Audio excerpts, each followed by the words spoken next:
Dr. Annika Sorensen. She's going to come and speak directly to us. She is a medical doctor from Sweden, a strategist. Now we know we are full of stress, but she's here to love on us and to care for us and to keep us calm because her nickname is Dr. Calm. She's a calm catalyst. She's a speaker, author, mentor. She has changed focus from disease to calm and health promotion, stress management, and other business-related issues, helping business leaders find calm, get more done, have more fun, and to create bigger success. She is an international public speaker with 2 TEDx talks. She is the author of 2 books. One, Take Stress from Chaos to Calm, and My De-Stress Diary. In this time of a virus holding us hostage, our message on how to stay calm is in a stressed out world is more needed than ever. Dr. Annika. Yes. Yes. All right. And just take it. Give it to us, Doctor. Thank you so much. Thank you so much. Okay. And thank you, Carrie, for doing this event. We're going to talk about stress management for the next half hour. And I have promised, Carrie, to give you a few words to use as reminders. So grab a pen and paper and be ready when the time is right. At the end of this half hour, I want you to know these words and relate to them so that you will know what to do when you are going to manage your stress. Because you are going to do the job. No one can do this for you. And I'm going to tell you why. Hi, I'm Dr. Annika Sorensen from Sweden. I have been working as a medical doctor in primary care most of my life. I've seen stress and illness from all angles and also have had my share of a very severe tragedy many years ago. And as life got on some 10 years ago, a little more than 10 years ago, with raising 3 kids and a full-time job as a doctor, the famous burnout wall came closer and closer, and I decided to rather take a step back than to rush into the wall. From what I had learned from my previous life, I saw that would be a better option. And from what I saw then, I decided to learn more about stress and workplace health, because there's so much to do. And that's where I am today. I'm helping busy business leaders and their work groups. I'm talking about stress, or rather how to stay calm. By speaking, workshops, mentoring, and I am about to do an online course this spring. So it will come a little later. So, okay, stress management in just 30 minutes. Is that even possible? Of course, that is ridiculously impossible to grasp that whole subject. And I have already used up a few minutes, but let's give it a try. I'll do my best to give you a good, some good words to use in the future. You see, stress is not all the things on your to-do list. Stress is a biological reaction that when the demands are higher than your ability, the stress hormones levels rise. And it can be when it's too much to do, when it's too hard to do, or when it's too little to do. That can also be very stressful. And this system was actually built in us about 200 years ago, give or take a few years. When we became human beings, I call it the version 1.0 of us. We lived in the savannah or the caves, and the dangers were the animals. It was eat or be eaten. Defense was fight, flight, or freeze, or we call it playing dead in Sweden. Our basic needs as version 1.0 were sleep, eat, and reproduction, making babies to see that our species survives. Those were the basic needs at that time. And over the years, there was really no real progress until for the last couple of 100 years on the environment. And I would say, I would call the environment today the version 5.0 with the 24/7 life. It goes on all around, and it's very, very, very different from the savannah. But evolution is slow in biology. We are still version 1.0, and we still just use the same old system: fight, flight, or freeze. But it's not very functional in today's 5.0 world, because it's not okay to run away from your boss or hit your boss in the face or play dead when they ask things that you find stressful. We need to find a new way to keep the stress at an arm's length away.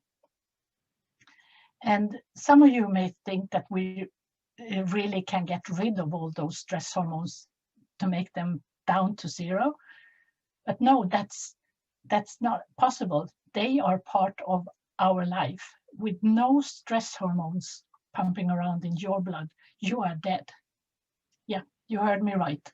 It's impossible to live with no stress hormones. The goal is to keep them on a normal level, to stay calm. And this is why no one can do it for you. It's a mindset thing. It's all up in your head, actually. Your stress system controls every breath you take, every action, getting out of bed in the morning, making breakfast, helping you to catch the bus in time, and on it goes over the day. These hormones are, I'm just going to mention a couple: epinephrine and norepinephrine for the immediate effects, and cortisol for the long-term effects. There are tons of others in the system, but it doesn't help to know about the names. That's not important. The important thing is to understand what they do with us. So how do we know that these hormones go berserk in the system? How do we know that they are raising? What are the signs? What are we going to look for? When stress hormones are getting higher, we get shaky, we get worried, we get grumpy, we slam the door, maybe right in the face of someone. We shout at people because we're angry, and we have memory loss, and we need to do things over and over again. And we get headaches and stomach ache and get slow and make faults, and we get infections because this also affects our immune system. And we can't sleep. And after a while, if this goes on, we are feeling overwhelmed, we feel less worth, we get low or no energy, we hide and feel ashamed. And going on the long-term effects, if we are on a high level for a long time, it goes to bodily issues like hypertension, cardiovascular disease, stroke, obesity, even death. And on the mental side, we can go into depression and, of course, total burnout. And these things are very hard to see in yourself because we cheat on ourselves. We don't want to be seen as losers. So we have a built-in system where we kind of, it's easier to blame someone else or something else, because we do stick our heads in the sand. And it's easier for other people to see. You know, I'm sure you have all seen someone who you know is very stressed out, and it's not an easy task to tell them because if you ask someone or you tell someone that they are stressed out, they will say, I'm not stressed out. Don't come and say anything like that. You're wrong, because you don't want to admit it. So when you have these stress hormones on a high level, that's been because you have doing too much, or you have you get this system going. There are two basic ways to keep the levels down, or to lower the stress hormone levels rather. And the first one, and that is the real key one, it's rejuvenation, to take a break. And that's my number one word. Write it down. And it can be 5 minutes in the moment. It can be 5 hours you need for the, leave for the afternoon. It can be 5 days. Maybe you need a week off because you can't really settle down. It can be 5 weeks. Maybe you need a vacation. Or when you need 5 months, then we're talking about getting ill from it. And it can be 5 years. And I'm sure nobody wants to be there. I've met a few patients in my life that have been on sick leave for more than or 5 years or more than 5 years. And I can tell you that I've never met anyone who liked to be there. So rejuvenation, taking a break, that's the number one. The second one is acceptance. Write it down. And that is that you say to yourself, I don't like this, but I'll do it anyway. And it's okay. Now I've done 50% and I'm so good. Now I've done 75%. Hooray! I don't like it, but it's okay. And I will do it because I promised to do it or whatever. And later on I can do changes, maybe, you say. So acceptance, if you accept this is how it is, your stress hormone levels are going to go down. So those are 2 words that you have for stress management: rejuvenation and accepting. So write those 2 words down. They lower your stress hormone drive. And this might seem like mental stuff and a bit scary for some people, especially in the business world. Who wants to be related to mental stuff? Not many people in the business world. But this is just basic biology, and we all live in this normality. So stress is not a mental illness. It is part of life, and we are in charge. It's also important to understand that there are no quick fixes. We are offered apps, gadgets, pills, books that promise us stress relief. But on the contrary, so-called quick fixes often add to our stress because they are just one more thing to keep track of, and they cost a lot of money. And these things usually don't work because stress is part of your biology, and that's what you need to work on. You have to find the ways to get down to the calm state. And the great first step to keep the hormones on that level, the normal level in the everyday life, is to take good care of yourself. That is the way to get energy.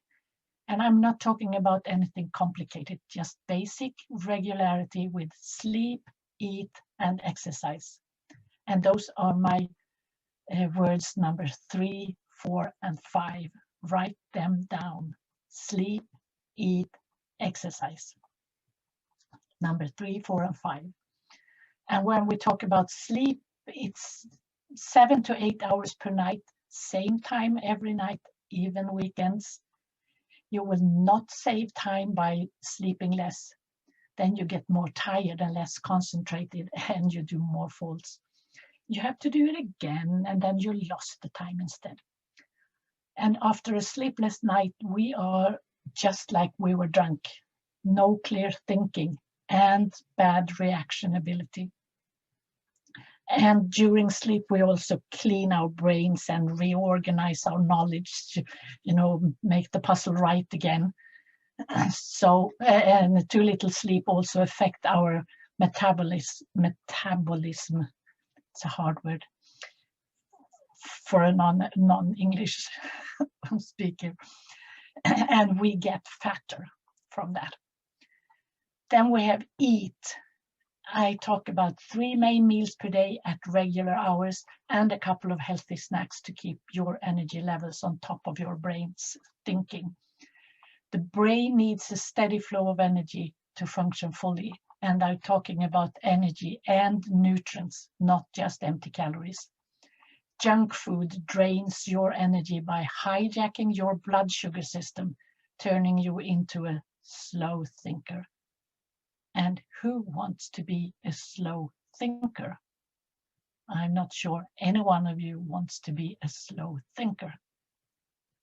Then we have exercise, daily exercise. 30 minutes brisk walk daily is a basic to get your brain kick-started, because moving your muscles boosts your brain cell activity and your thinking gets clear. And I know it's not easy to change all these to a perfect state in a flash. So start with one thing that you feel is doable with not so much hustle. Maybe it's that 30-minute walk. And you can start with 15 minutes if you are totally untrained. Just do it every day and then add on more minutes in the upcoming weeks. And then when you are up to 30 minutes, then you add something else to change of those things that I just talked about. And it is, like I said, it's not always easy to do it by yourself. So get yourself an accountability partner or even a mentor if you find it hard to do it on your own. Because then if you say it to somebody else, it's much easier to feel that you have to do it. And when you have to do it, you do it. And then you feel so much better and you get healthier. And then you thank yourself in the end that you actually did it. But the easy way out is, of course, to sit down in the sofa and do nothing. So as you can see, there's a lot to win by taking care of these 3 activities in your daily living. And all of these 3, they want and need regularity. Every day and same time every day. One good word is regularity. So write it down. That's word number 6. We have built-in clocks in our brains, the so-called circadian rhythm.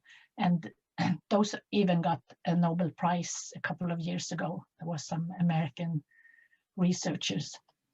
And we are built around those 24-hour systems. All animals are.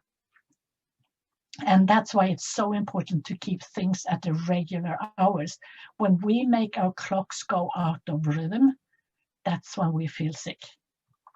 That's when things don't work for us. The brain wants regularity. So now that you have the energy, you can start looking at the rest of your life.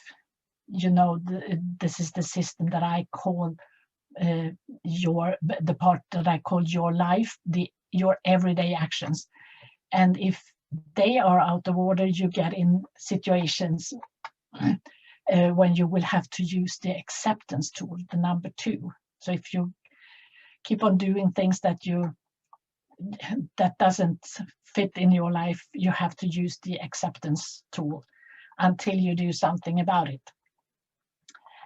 And the real long-term version is to reduce the number of short-term outbreaks of stress by doing these changes. Because stress is coming to you all the time. You know, doing the same thing over and over will get the same result and the same amount of stress. So if you do changes, it will be less. So this is where the real work begins. And you have acknowledged that you do get stressed out every now and then, and handle that with taking a break and by accepting. The tool number 1 and number 2. And you get the energy from taking care of yourself. And now you can start looking at what you need to change. You know, we have all different needs. There's not one size fits all in stress management. It's very personal.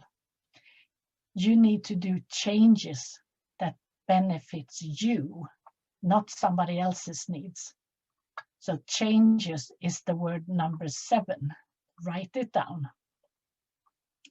It can be about your work. And this is where your to-do list comes in. It can be about your private life. It can be about money or about your network. Maybe you need to remove somebody from your network that is constantly draining your energy. It can be about where you live, and it can be about hobbies you have. The hiccups in your life can be anywhere, and you need to figure out what. And that's when you make a plan from that to change, and then you have to go. You have to start. You have to take that first step that Skip was talking about. Because with no starting, there will be no ending. You will be in the same spot. And a tip in this is that work towards what you want and not away from what you don't want. Because what you have focus on in your mind, in your brain, that's what you get. So if you want blue elephants instead of pink elephants, you have to think of blue elephants only. Otherwise, there will be a lot of pink elephants in your brain. Because try to not think about pink elephants, and you just see pink elephants. Because that's how the brain tricks us. And we have to see through all those things that we are tricked with. The brain is very good at tricking us in so many ways. And in my mentoring, I do this work by taking what I call a virtual helicopter ride with my clients over their life to make it clear what their need is. And from there, we make a plan. And it was mentioned in the presentation or the introduction of me about the corona, and the corona stress management is not different from anything that I said before, because we are still just human beings. We are biology. We work the same, whatever the surrounding is. Don't think that there will be any other hidden agenda that we can work with, because there are no. You just need to be more intentional and with so much more acceptance, because this will not go away because we want it to. We have to accept and use this time to take care of ourselves, so we can use the number 3, 4, and 5 to get the energy, and we can learn that when we now have time sitting in our homes. So you have learned 7 new words, or maybe not new. Maybe you knew those words before, but I'm gonna put them together. So we have number 1, rejuvenation, or taking a break, and acceptance, number 2, to help you lower your stress hormones. And then you have number 3, sleep, number 4, eat, and number 5, exercise, to get the energy to do the work and to build yourself in good health. And then you have number 6, that you have to do that in a regular way to make it work properly, because the brain and the body wants regularity.